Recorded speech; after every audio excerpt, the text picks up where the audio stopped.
విద్యార్థులుగా నా మాటకి గౌరవం ఇచ్చి 2 శ్లోకాలు తాత్పర్యంతో చదివి పడుకోండి. మీకు ఉత్సన్న కుల ధర్మానాం మనుష్యాం జనార్దన నరకే నియతం వాసో భవతీత్యాను శుశ్రుమా.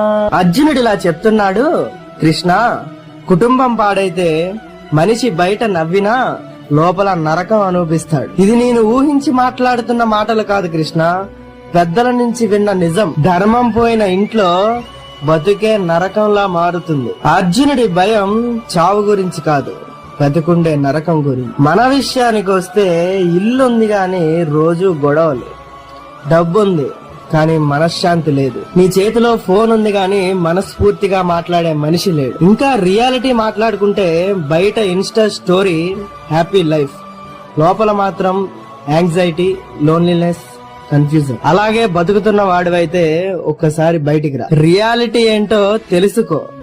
భగవద్గీత లాంటి గ్రంథాలు చదివి నేర్చుకో. ప్రతి ఒక్కరిలో ఒక అర్జునుడు ఉన్నాడు, యుద్ధం కూడా ఎదురుగా సిద్ధంగా ఉంది. ఇల్లు ఉంటే సరిపోదు కదా, ఇంట్లో శాంతి ఉండాలి.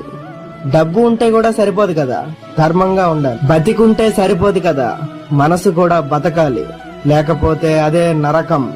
ఇదే అర్జునుడి మాట సారాంశం. హరే కృష్ణ.